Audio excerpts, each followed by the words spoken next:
So you guys were I'm hearing a lot of you guys wanted the theme song shortened, so here we go. This girl reviews movies, games, and books. Sometimes she plays them. So does that, and when she does it with the cat, does that make her crazy? Does that make her crazy? Probably. So, it's shorter. There you go. CrazyCatLady or Martha Butler does not own any trailers or pictures. I use them under fair educational for and entertainment purpose. It's like it's all they did. Well, those years ago. See? No, I don't want to do any more of it. Alright, hi everyone, Martha here. So I knew I was gonna do Goonies next, but I wanted to do this one actually since I need something. I'm not supposed to do the Looney Tunes one, and I have not done this movie actually. And to tell you the truth, I do like this one a lot better than Space Jam. And this is Looney Tunes back in action. I think the jokes in here are a lot better. Here there's a lot of jokes a lot of kids probably not get, but like the psycho joke and that one joke where we have Shaggy getting mad at Matthew Lillard because apparently he didn't like how he played him in the Scooby-Doo movie. And I guess there's also one where they showed the robot from Lost in Space, I guess. I didn't even know that one. The person I watched it with pointed it out to me, though. So, Looney Tunes back in action starts out with them doing the whole entire Bugs Bunny and Daffy and Elmer Fudd doing duck season, rabbit season bit, and Daffy not liking that they're doing too much of this joke. So they say that Bugs Bunny is way more funnier than him, which they're not wrong. So they fired Daffy because they said it's either me or the rabbit, and the Warner Brothers, which don't really exist. They're not the ones who own. I don't think we ever had Warner Brothers actually own Warner Brothers, but they could not go with that joke with having two twins who are actually twins in real life play Warner Brothers. Nope, because now we have, who do we have own Warner Brothers? A guy who hates animation, because so much so he wants to get all the animation off of Max. Stupid David Zaslav. That's what is happening to Bugs. Then we meet Brendan Fraser. No, it's actually DJ, who's he playing here, who is technically the stuntman for the Mummy movies, since this movie came out around the time where Brendan Fraser was making those Mummy movies, and he's trying to become an actual actor, but he's not able to. So he's back to watching the Warner Brothers car, and he the lady in charge of the comedy, what's her name? Tate. Has him try to escort Daffy off the premises. Daffy gets away, and we have a good joke where Daffy runs into some art and actually goes through it, but Brendan Fraser doesn't, and he chases Daffy up, I guess, the water tower of a building where the water tower is at, and he jumps off of it and goes into something that Batman's gonna just jump into, and ends up breaking the water tower.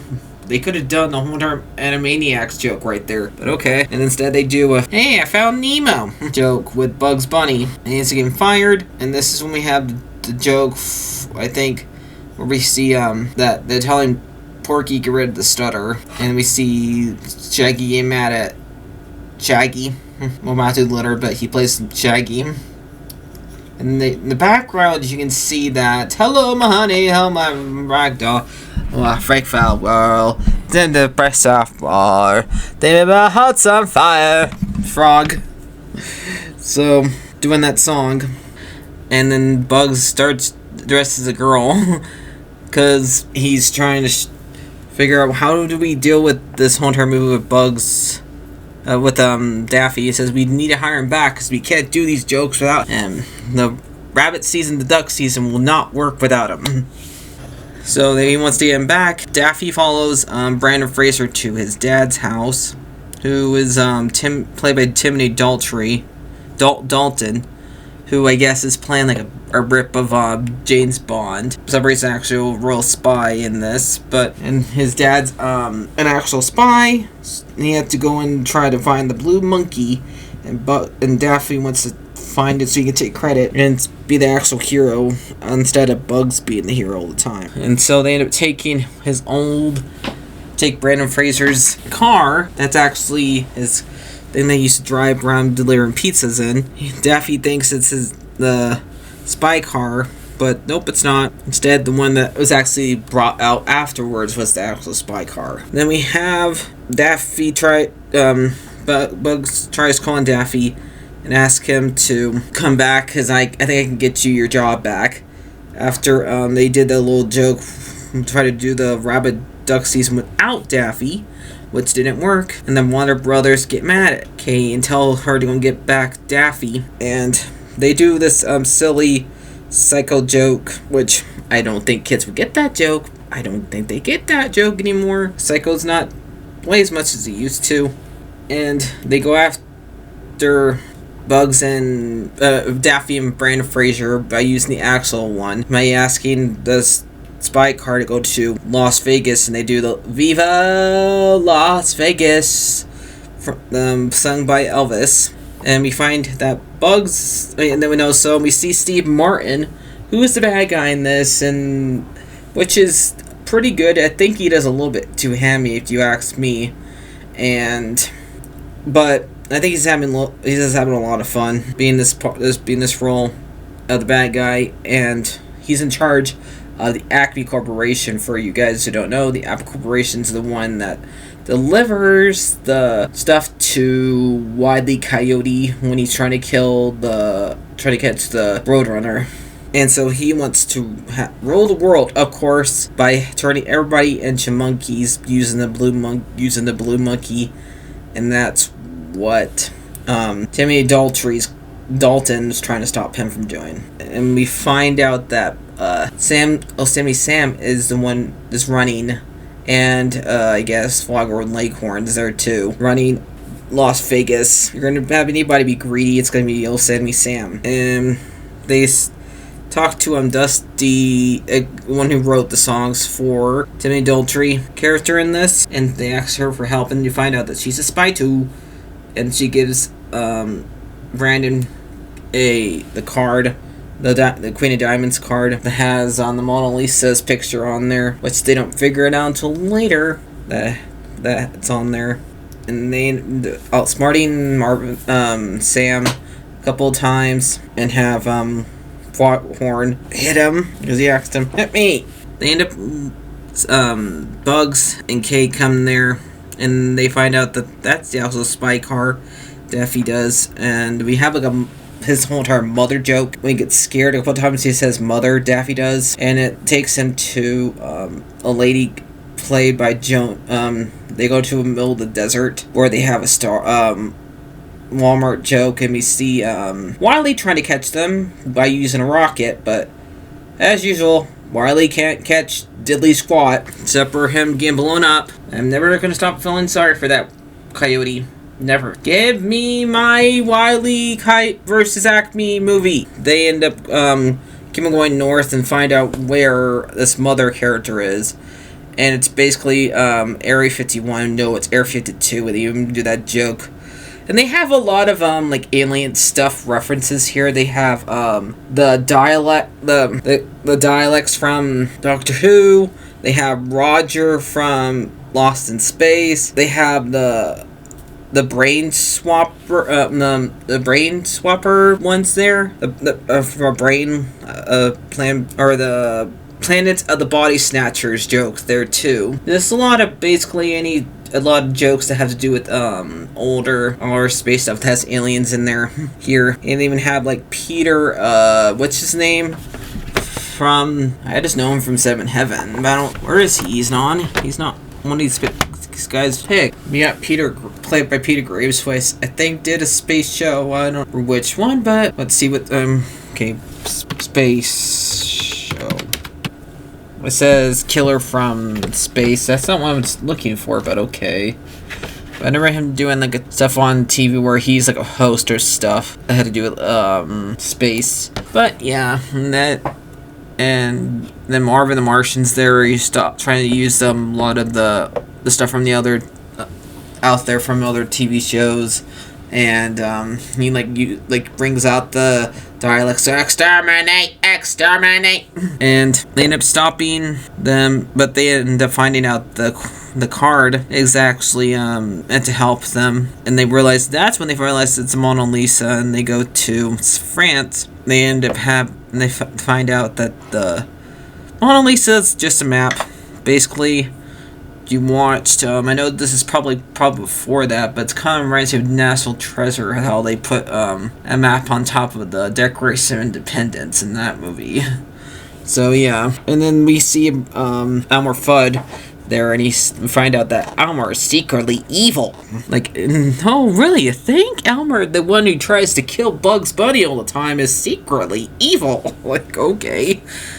And we have probably one of the best Elmer Fudd and Bugs Bunny bits, but not as good as my favorite one, the opera doc. But this one's pretty good because I liked how they change every time they jump into the art, they change the art style to it. That's what I like, and that's what's really cool. That's one thing. And then they're in France, so you have to see Pepe Le Pew in France, and one of the bad guys ends up capturing Kate, and Brandon has to go and save her, and he wants to use one of the spies stuff. He just blues up his pants instead, and takes the shorts from one of the Three Little Pigs. I think they're from that one of Bugs Bunny's shorts where he was pretending to be Goldilocks or something like that, and he goes and saves her. But they end up losing the camera, and Bugs Bunny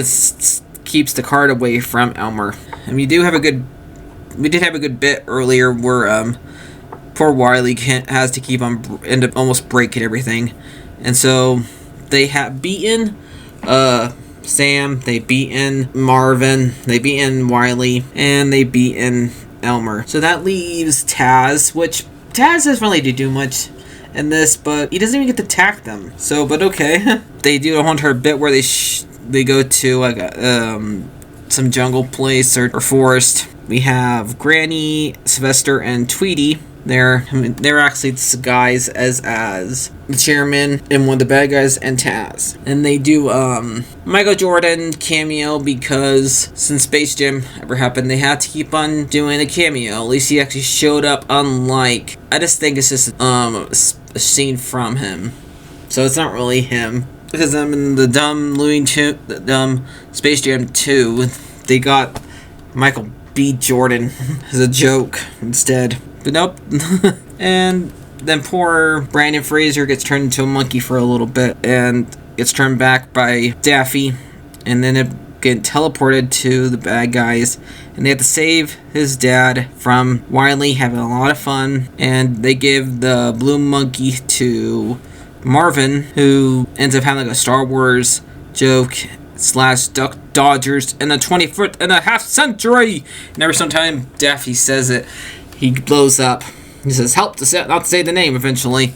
You realize, and he ends up saving Bugs and saving everybody from not turning into monkeys. Yay! And Steve Martin does not get to rule the world. Darn it. And then Brendan Fraser punches himself because he got him fired from being his stuntman or something like that. And then the movie ends with Bugs getting in a limo, and then they have like the BB thing land on top of Daffy, and then we see Porky have a hard time doing the that's all folks stuff. So I'm probably gonna give this one a 8 out of 10 because there are some jokes in there. Probably some people probably wouldn't get now, but I get them all. Not all of them, but I know I get a lot of them. One I did get when I was a kid though.